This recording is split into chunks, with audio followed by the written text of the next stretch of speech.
این دونات نه فر میخواد نه همزن. بیا بهت یاد بدم چجوری درستش کنی که هم بافتش نرم و پنبه‌ای بشه و هم خوشمزه. آرد سفید، شکر، خمیر مایه، وانیل رو یکم هم بزنید، تخم مرغ و شیر رو بهش اضافه کنید و با لیسک هم بزنید. اینجا دیگه لیسک رو بذارید کنار و با دست ورز بدین. یکم که ورز دادین، کره به دمای محیط رسیده رو بهش اضافه کنید، مجدد ورز بدین تا زمانی که خمیر نه به دست و نه به ظرف بچسبه. بعد از ظرف جدا کنید و روی میز کار به مدت 10 دقیقه ورز بدین. بعد هم بذارید توی ظرفی که کفش رو چرب کردین. 1 ساعت بهش استراحت بدین.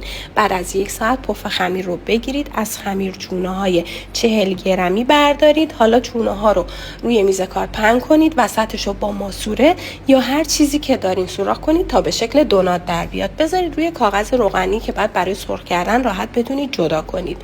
حالا روش رو یه مقدار چرب کنید و بهش ربع ساعت استراحت مجدد بدین. بعد از ربع ساعت دونات ها رو توی روغن داغ سرخ کنید. این رسیپی به نظرم بهترین رسیپی درست کردن دونات. حتما با این رسیپی امتحان کنید ببینید چه دوناتی شد. حتما درست کنید. پیشا پیش نوش جونتون. بعد هم که با شکلات صبحانه یا شکلات تخته‌ای آب شده تزیینش کنید. لایک و سیو و کامنت فراموش نشه.